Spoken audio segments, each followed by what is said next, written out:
Okay. Hi, everybody. So my name is Daniel. Welcome to this session. So in this morning, in John's talk, he also already mentioned that we have processed a lot of huge amounts of single-cell data for our single-cell lens. So in this session, I will be very glad and excited to introduce you our single-cell RNA-Seq pipeline to process these single-cell data in OmicSoft.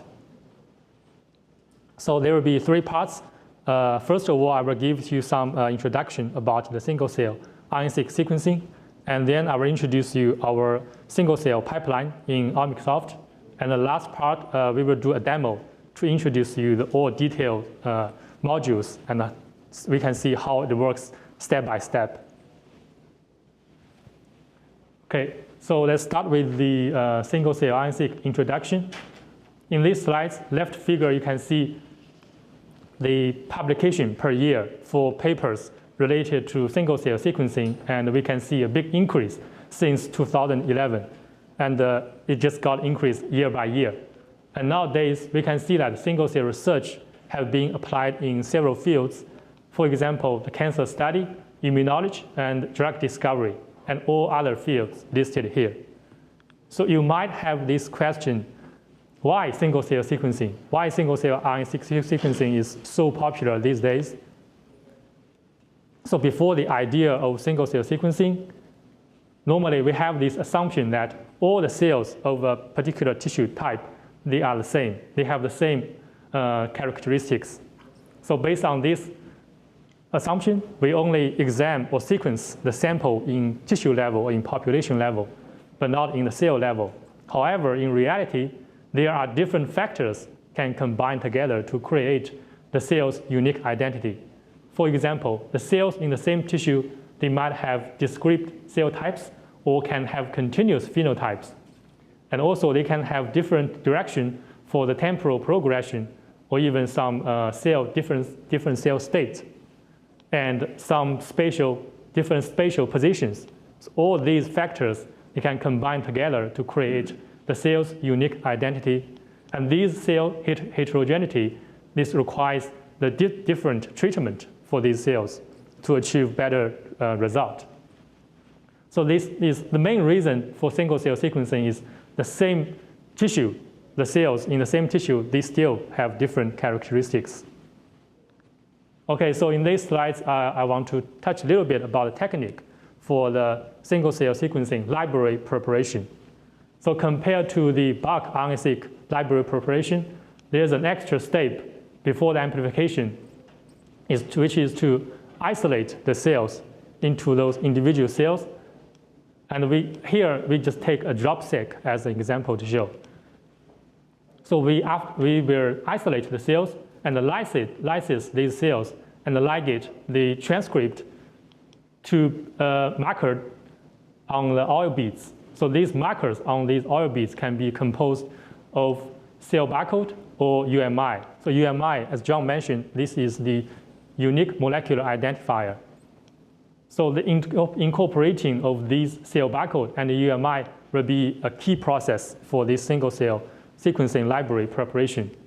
Because later on, in the sequencing data analysis, we can group these reads into individual cells based on the cell barcode. And with the usage of UMI, we can just count the unique UMI for each gene. And these can be used to track the moleculars and to avoid some errors or bias that generated by this amplification or sequencing step. Okay, so the last slides for the introduction part. What makes the single-cell sequencing data different? I generalized 4 points here. So for single-cell sequencing, we have the low input because we are sequencing at the cell level, not the sample level. This will result in some gene dropout, which means you can have some moderate expression for a gene in certain cell, but in other cells, you just get 0. So the the count data will have a lot of zeros, and also it will be a big matrix file because for single cells, you have hundreds or thousands of columns for the cells. And second point, there will be different ways to generate single-cell library. So you will end up with different format of those FASTQ files to contain those cell barcode and the UMI information. And again, there will be different QC standards to filter for those valid cells and genes for downstream analysis. And overall, the analysis methodology for single-cell sequencing RNA-Seq analysis is still in development. So the general picture is like this analysis requires the adaptation of the existing methods or some development of the new ones. So here is where OmicSoft can step in and help you to save time and effort. And we provide the whole workflow for single-cell RNA-Seq sequencing analysis. With that, I would like to introduce you our workflow for single-cell RNA-Seq analysis in OmicSoft. So we can start from the FASTQ file. Normally, the FASTQ file contains cell barcode, UMI, and sometimes the single cell barcode, RNA-Seq, and sometimes contains the UMI. So in this pre-process step, John already mentioned that we will separate these FASTQ file into two files, and this RNA-Seq sequence will be passed into the preparate.fastq file, and the cell barcode and the UMI information will be passed into the tag file.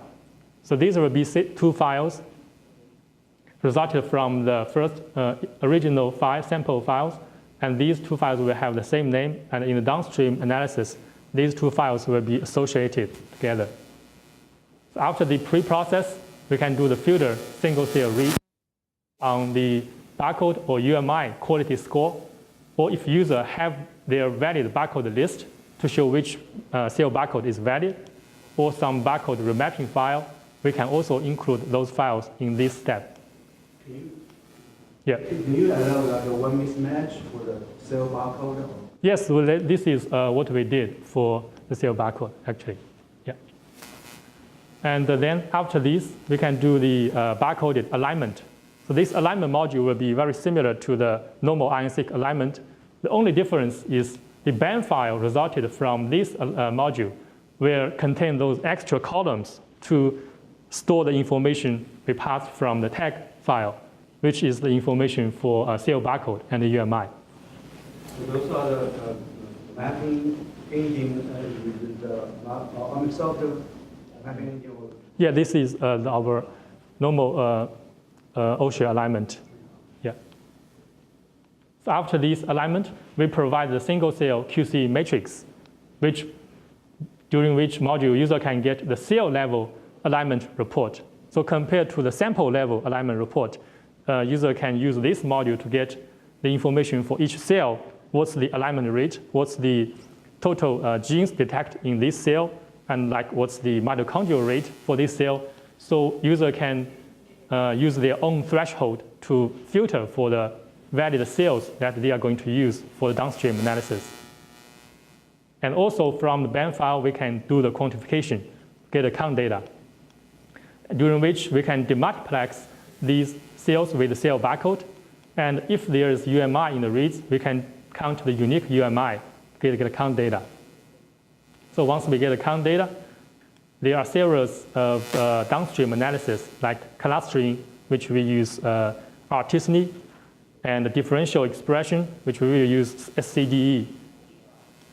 And some other functions like pathway enrichment are still in development, which will be available at the end of this year.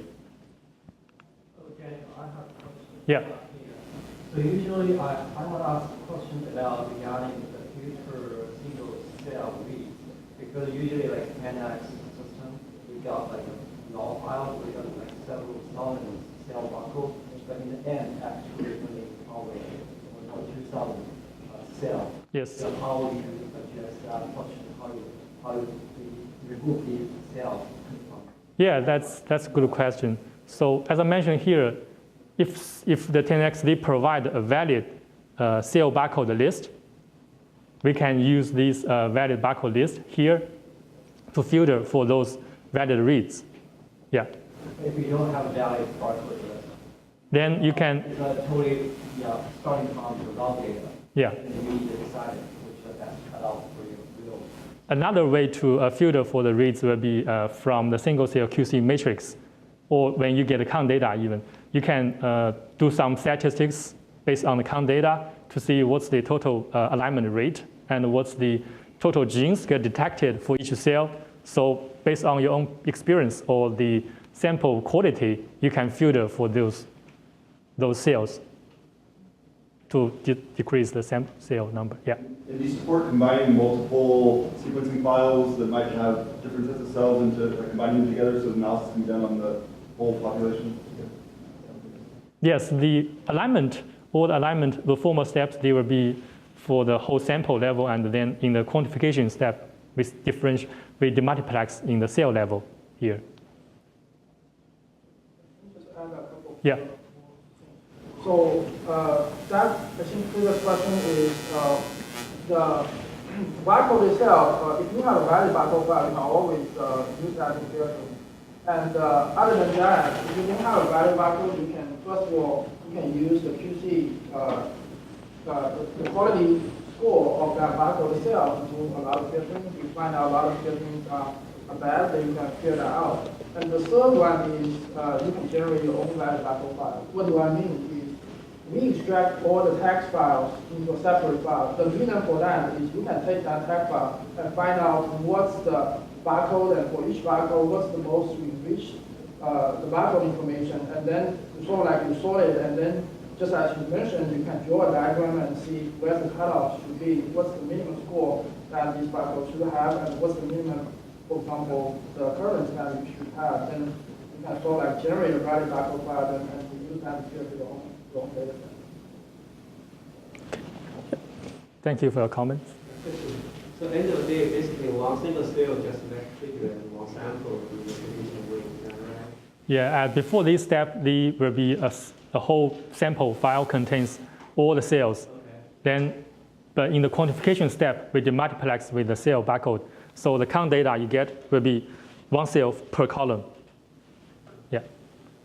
So next, we will have this demo, and we will provide more details for each step, how it's going to work. Going back, so now that you bring down to cell level, then in the single cell length, can you still keep those sample level information?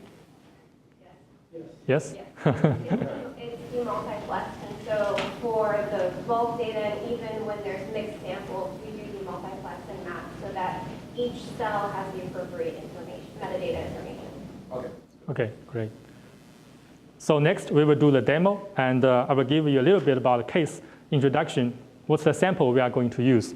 So we will use 2 samples from this paper published by a research group from Stanford, and they have done some research with the intestinal enteroendocrine cells, and they found these enteroendocrine cells have some stem cell activity and can be differentiated into different subgroups of the cells.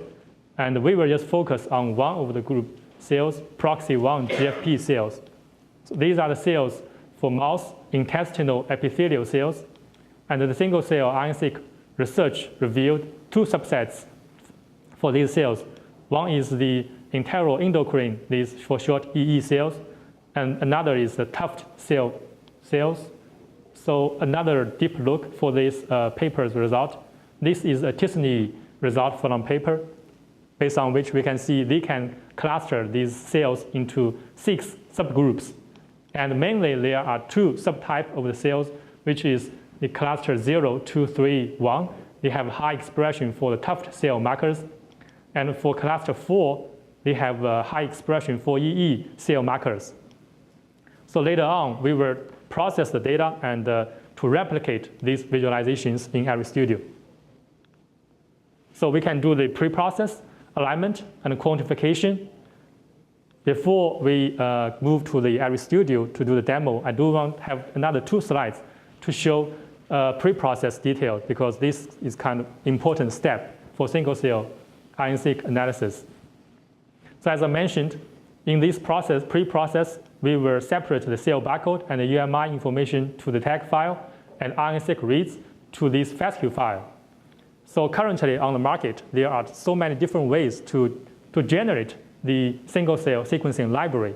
So with that information, you can have different format of FASTQ files to contain those information for cell barcode and UMI. So with that, we need to use different ways to extract this information from the FASTQ. data for cell barcode and UMI.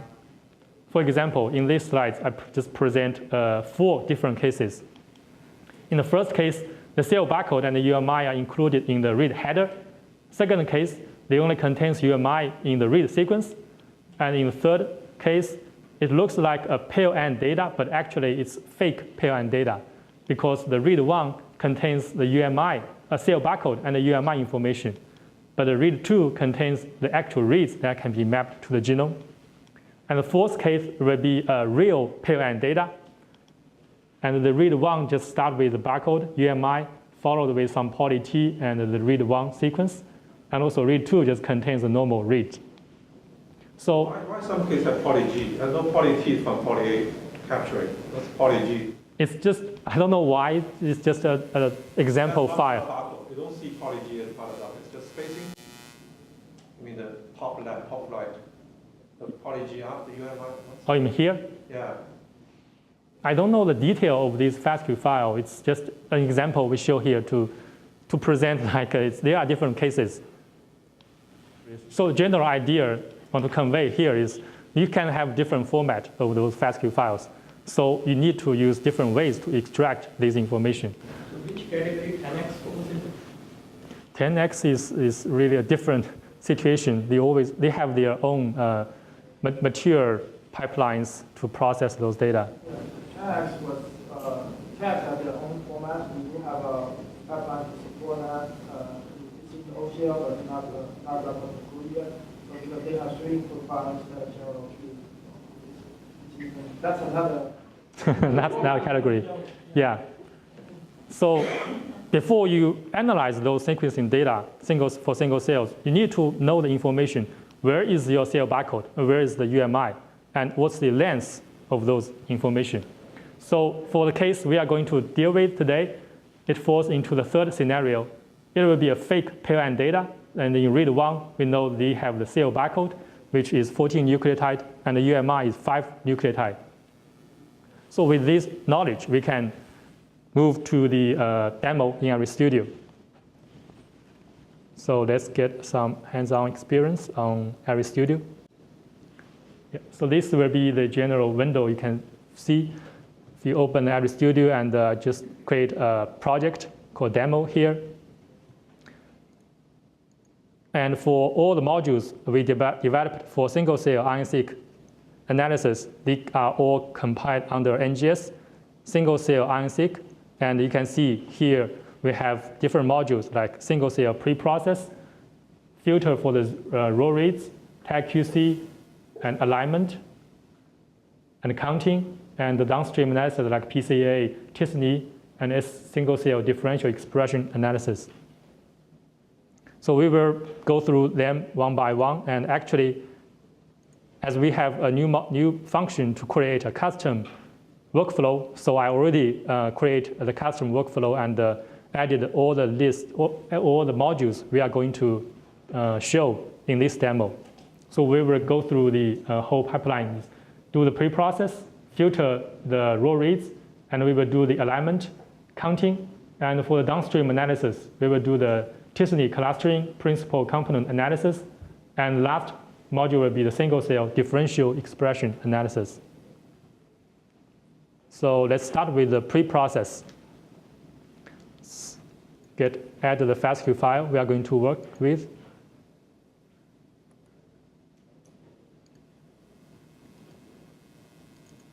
So there will be 4 FASTQ files. It's just 2 samples. Each sample is pale end data. And it's just a subset of the original data because for the demo purpose. So we can add the data. Now just assign an output name.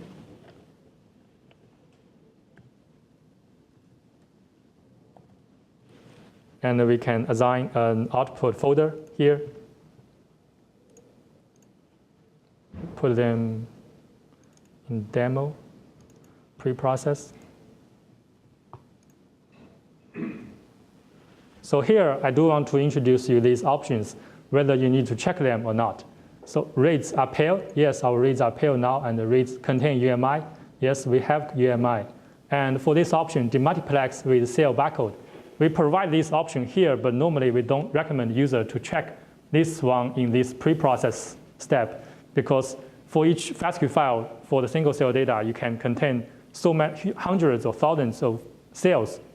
So you don't want to see these FASTQ data to be separated into hundreds of thousands of FASTQ files in this process. This is something we don't want to see, so don't check this one here. And then this one will be an important section, barcode and the UMI source. This is section we tell every studio how to extract the information for cell barcode and the UMI. So if the cell barcode and UMI, they are in the header region, we can check this one. But in our case, it's in the read sequence. So we check this option. And it's in the R1 read. So we check R1 pattern. Then there will be a pop-up window ask you to specify the regular expression pattern. So in every studio, we use the regular expression pattern to extract the information for cell barcode and the UMI.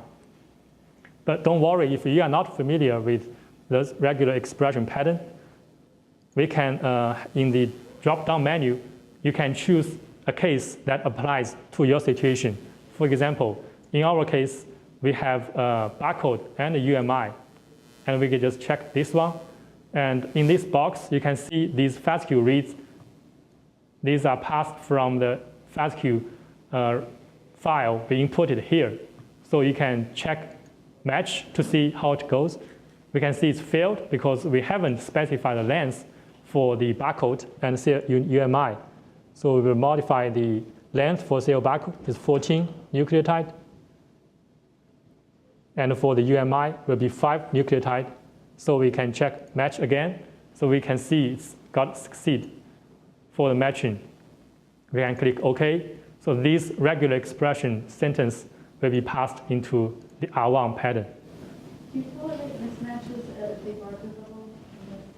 I don't know if that happens where you have small mismatches within the barcode or not. That's a good question. Here, we do allow one mismatch for the cell barcode and the UMI, but this one, it's not going to look into the sequence, what's the sequence level. It just tells you what's the length, and to see if the length matches. Yeah. So regular expression is extremely powerful. You can specify, if you know the exact sequence, you can put in, for example, you know how many genes you have, you can put that in. But if you just, if you only know the length, you can put the length, then whether or not that's a valid barcode, that's valid by making a step for the treatment step. Yeah, I found this option is a little bit complicated. So we have all the explainings to show the regular expression pattern, and in our wiki, we have all the information. So if you are interested, you can check them later. For the barcode and the UMI, where that sequence came from? So you actually preview your... Oh, yeah. So this sequence, you mean? Yeah, where? Yeah, this just a partial sequence we passed from, if you import this FASTQ file in this window. So this sequence will come from the FASTQ file you import here. Yeah. The first 20, I can't remember it's 20 or 100. The first 100 lines, take it over and you can try a combination of regular expression, making sure that the pattern you want to observe. Even if when they deposit the file, do they have to give the information in the public domain? Or? Sorry, what's it? Sometimes you cannot use the lab bank. So if someone deposit the file, they have to disclose this information, right? Yes, Mm. or we get it from them. Well, you forget them, yeah. Yeah, about 50% of the projects, especially those that include UMI, we contact the authors directly. Oh. Because most likely Geo has deposited it incorrectly or in a cryptic way. So we do go the extra length for these curations to make sure that they're demultiplexed correctly and labeled correctly as well. Yeah, so we need to know this information ahead to process these. So last section is just check the read sequence source. In our case, it's the R2 sequence that contains the read map to genome, so check read 2. So I can submit this job. It might take 10 to 15 seconds to finish, as we are using a subset of data. And this is our output folder. You can see it's already done. So in the project file, you will get a table to show what's the total read for your sample and what's the processed read count. And in the result folder, you will get 2 files for each sample. One is the FASTQ data, one is the tag file associated with this FASTQ file. So then we can do the filter for single cell reads. Let's get the FASTQ data from the first.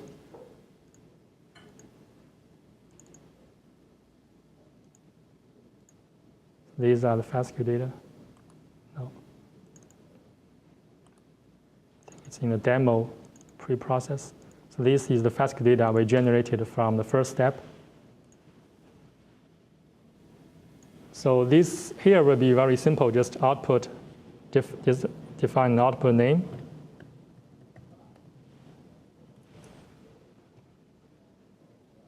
And let's input the output folder.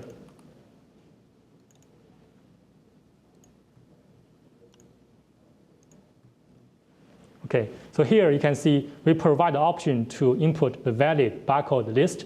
Here also some barcode remap file. We don't have these files in this case. We can just leave them as empty. And here just shows you we will filter these reads with cell barcode quality and with UMI quality. And in this advanced tab, user can define their own threshold to filter for those cell barcode and UMI based on their quality. So normally, the quality beyond 10 should be safe to use, and you can always leave them as default. And the last section, the single end read source, it's in the read to, so we check this one here and can submit a job. Also, it will take around 10-15 seconds. This is our output folder. You can see it's done now. So there will be a table to show what's the total read count, how many read count passed this filter, and how many reads got skipped due to the low quality for barcode or low quality for UMI. And in the result folder, from this step, you will get 4 files for each sample. The FASTQ filter.FASTQ file for the reads are past this filter, and the remove.FASTQ file is the reads we get removed in this process, and their associated tag files. Okay, after this module, we can do the alignment, barcoded alignment. So we will use the FASTQ file generated from the second step, filter, and this will be the FASTQ file we are going to use. And here, reads are paired. We don't check this option now because our reads now is single end. And you can see here is associated tag files are expected. So tag files will be used during this alignment. If you need more information for the tag file, you can click the More Info link to go to our wiki page to get more information about the tag file format. So here we will use mouse MM10 and ensemble R84, as this is the same to the paper genome and gene model. So we will use the same to keep consistency. So all other modules will be the same to the normal RNA-Seq alignment. The only difference is the BAM file generated will contain those extra columns to contain tag file. So I'm not going to run this now because it takes 5 minutes. So I can just show you the result. After the alignment, you can get NGS data, which contains the information for these 2 BAM files. And also, on the table, there will be an alignment report to show how this alignment goes. And we can see for these 2 samples, the uniquely mapped read percentage is around 80%, and the unmapped read is only 9%, so pretty good. After this module, we can, the next module I'm going to show is the counting. So based on this BAM file, we can do the quantification. The options in the left will be the same to other modules. And here I can explain to you for the options in the right. Cell barcode tag, CB, is the column name we use for cell barcode in the tag file, just leave them as default. And I do want to point out that there's a cell count safe harbor. Here, a user can define your own number to filter for the cells. For example, if we input 10, just 1,000 here, then if one of your cell only get 900 for the total reads detected in this cell, then this cell will be filtered out because we set the safe harbor as 1,000. So this is one option we provide here. You can filter for the cells with high quality or with enough amount of the reads detected. Later after we see this. in the genome. Sorry. Yeah, go ahead. This number is aligned reads or the total reads? This number is alignment, the reads that detected for each cell, the total reads. Yeah. Yeah. So total reads can be aligned to this genome. Sorry. Yeah. I was just thinking, probably makes more sense to have the filter later after you have all the cells to work out, we see the distribution of count. Yeah, that's another way actually. Here, I think the purpose is to make the process go faster if we can filter them out at this level. But yeah, like for example, in our case, actually, I'm going to set them as 0 because it's just a subset of the data, and we have very little read count get aligned. And so then later options, count by UMI barcode. Then yes, we have UMI, so we want to count them as UMI barcode. And count multi-reads, I don't want to count multi-reads, uncheck them. So all other options, we can leave them as default and just import output folder.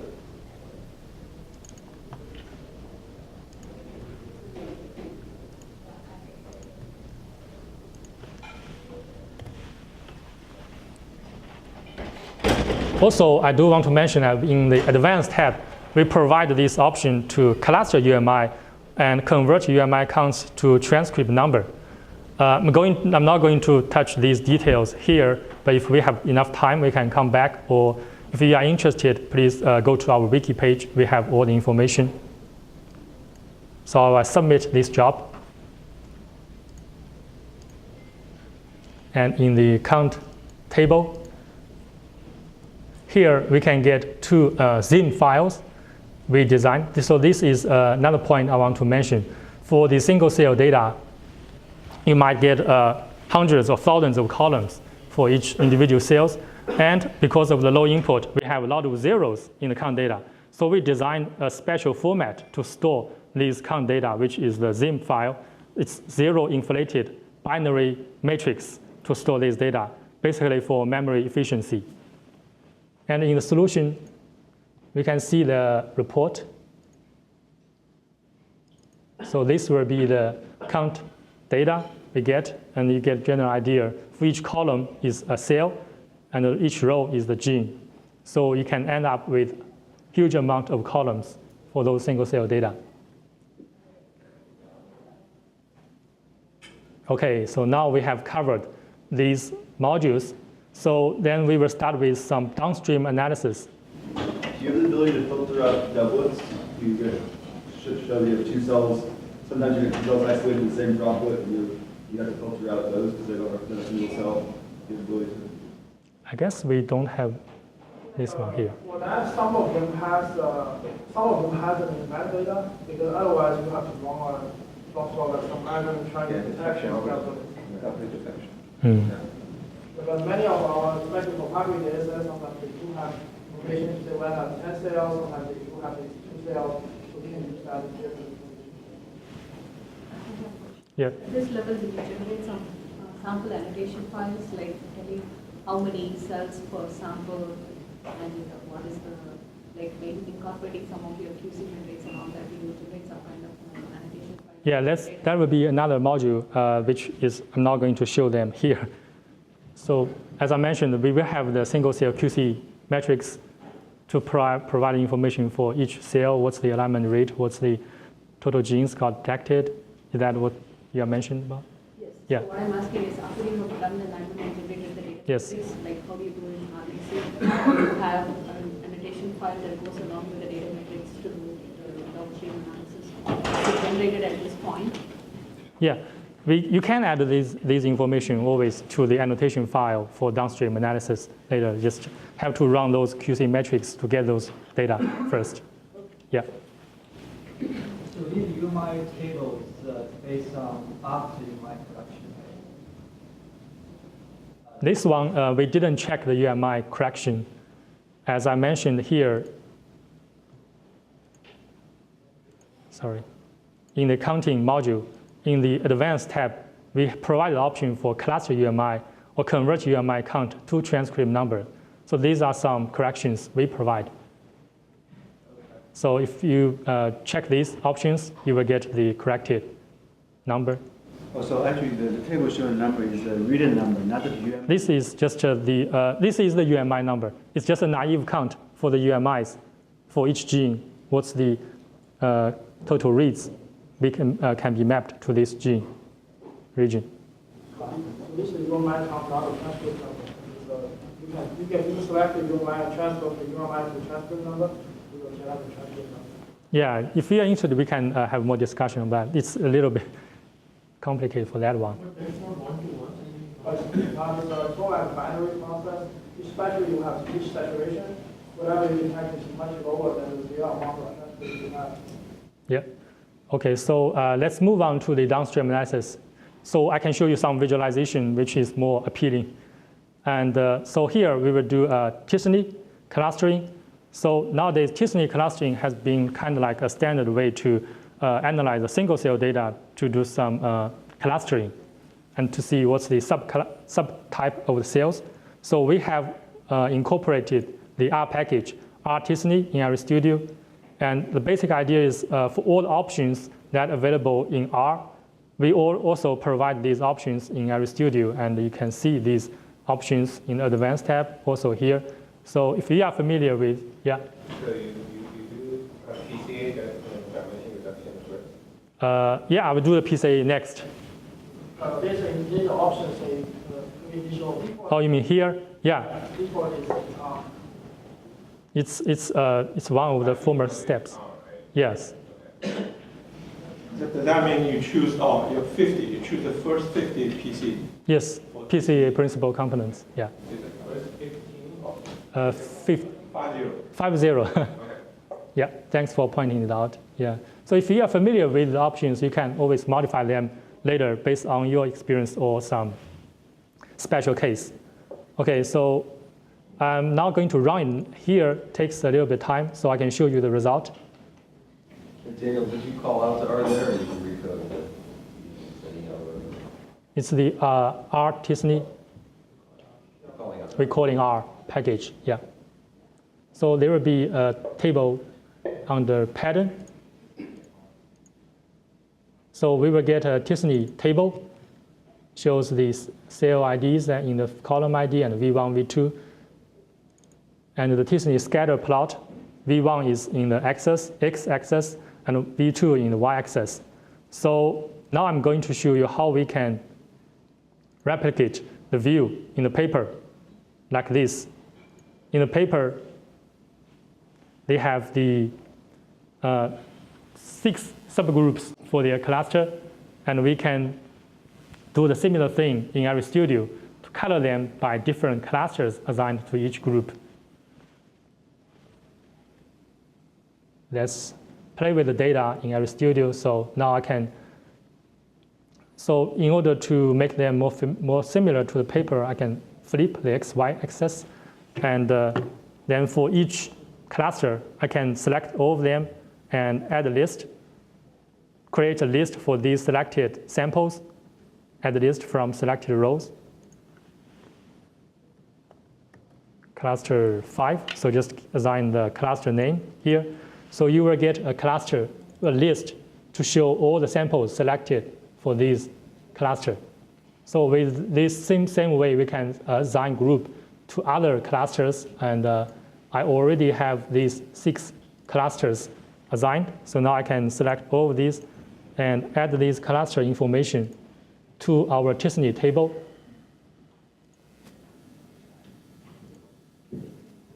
And now the t-SNE score table will have the extra column to contain the list membership for each cells. So now let's go to the scatter plot. We can change the symbol property. First of all, I want to change this shape to be solid circle. And then I can do a categorical color based on list membership. So this will be the view we can generate similarly to the paper. And it shows different colors can belong to different clusters. Yes? You automated cluster assignment like DB scan or something like that? Not right now here. Yeah. So here is based on PCA, you can color it or Based on PCA, you can also color it, but here it's different based on the different clusters we generated, and we just manually select them, assign a group, and then color them. yeah, here it's tricky because like these 3 clusters are actually pretty close. So Yes, that's good catch. Yeah, so mainly I'm just showing this for the purpose of to replicate the result with the paper. But in if it's just a normal case, I will group all of these as a cluster. Yeah.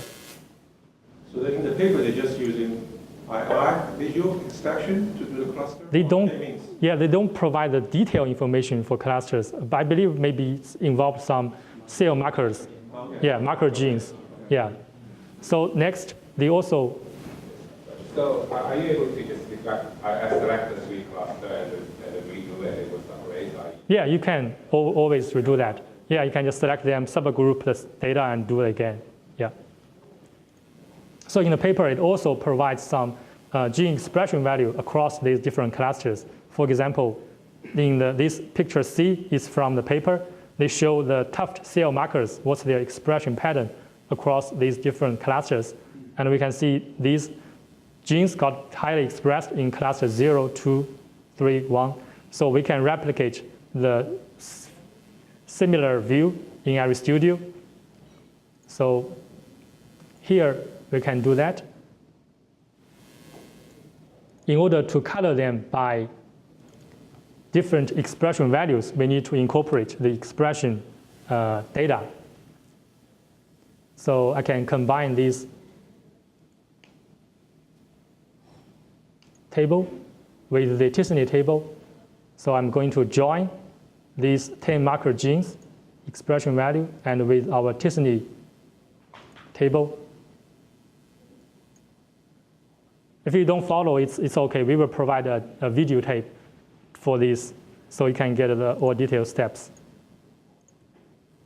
So I will just specify the matching mechanism. We will use the first column ID to show the match.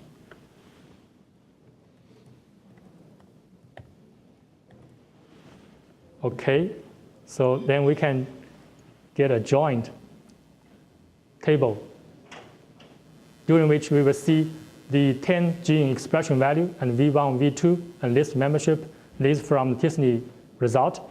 So we can, with this table, we can add a scatter view like this. Okay, don't worry, and we can specify the x-axis and the y-axis. So this is the scatter plot we see originally. We can flip x, y axis, and we can change the symbol property, modify them to solid circle first, and now we can color them by a continuous value for those gene expression, which we just incorporated. Like, for example, let's bring CCK, which is the cell marker for EE cells, so we can see a clear pattern for these genes highly expressed in cluster 4, but not in others. And also, even we can bring back the information for clusters, because here it's hard to tell which dot is which cluster, so we can shape them by the list membership. So you can see a map like this if you are a fan to Game of Thrones, it may be you can create a vectoral map. So this is the visualization we provide for Disney. And then there will be another. Okay, before that, I want to show you just the last module for single cell differential expression. So we also adopted the SCDE package from R. So we wrap this into RStudio. And similarly to the DSeq or GLM test, you need to just define a group you want to compare with and define which group you want to compare. For example, if we are interested in the cluster 2 and the cluster 4, and we want to find what's the highly differential expressed genes in these two groups. So we compare cluster 2 with cluster 4, and there's no batch effect here, so we just leave all others as default. Again, all these options available in our package, we also provide here, so you can always play with these options later. And define the output name, we can run it. It takes around 15 minutes to run, so I can just show you the result.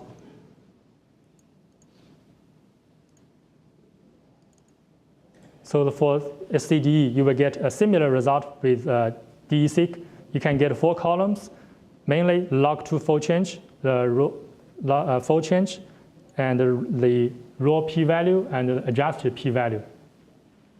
And also volcano plot associated. So this is the SCDE package we applied. So for this particular package, can you compare sample to sample? Like one sample is treated by drug, the other is Yes, you can. If you have this information, you can add a design table to group those cells into one sample and group other cells into another sample. This very often we cannot do because we cannot match clusters in one sample to clusters to other samples. So, and I think that's a key step for us to do before we do meaningful single cell differential expression analysis. Oh, you mean you cannot define which group you want to compare with? Like, yeah. I would say if because here compare between clusters within a sample, it's useful but not that useful for single cell. Challenge. But that's what yeah. But that's what you are looking for here. No, people between clusters. Yeah, that's what the look for. Also, actually, there's another way to do the visualization. Like, because the time is short, I cannot show the detail step here. We can do the just a regular dimension reduction. We can do the principal component analysis and output the loadings. So based on the loadings, we can see what's the contribution for each gene for those subgroups. And we can always subset the sample with those subgroup of genes. For treatment, right? Maybe those subset cell types. Cell types. Missing blood, right? Maybe yeah. Subset cells change. We really want to identify that subgroup in treatment and control samples. Do that comparison. Yeah, it's different. I think if you have any way to annotate your sample with some information, we can always compare those data. Yeah, maybe I have some misunderstanding. We can have discussion later. Yeah. Yeah, so basically that's the demo I'm going to show, and we'll just show you some extra information. So later on, we will provide the full tutorial for the single cell analysis, and we will provide a sample for you to do some best practice with the single cell data. And also, for all the modules for single cell RNA-Seq sequencing, we have the wiki to explain all the detailed options, so you can always go to our wiki to check for more information. And also, there will be more incoming features like pathway enrichment and gene set analysis tools. And also, if you have any suggestions, you can always propose that, and I will be happy to pass this information to our developers. Yes? Two quick questions. The Yeah. first, I just wondering, have you, deal with dropout? Gene dropout, like, yeah, it requires different method to do the normalization like that. Yeah. The second, quite often we already pre-process the data using some other pipeline, get a count table. I just would like, can we just import, count table plus the meta file? Sure. We can use, because I think the downstream visualization is very cool. So. Yeah, that's a good question. Okay. So in our studio, we also provide this option here. Add data, we can add omic data and add a single cell count data. So here you can provide any format available in the market, either matrix file, SIM file, other text file. Okay. Yep. And could you disclose more about the pathway analysis on single cell? So in the high level picture is like, do you think about your analysis single cell level or multiple cell group level, or could you Sorry, I missed your first sentence. So your pathway is what exactly from? Pathway? From, yeah, at a single cell level pathway analysis, or like T cell, a group cell pathway analysis. How does the process help? I think that's still under development. Yeah, it's still under development. Yeah. Most people probably will still use the SAE because they are building pathway analysis strategy. So that's something we will try it out. Yeah, I think our time is already done, so we will need to move the next session. But this afternoon we have the one-to-one session in that Taylor room. So, or after this talk, we can have more discussion if you have any other questions. Thank you all.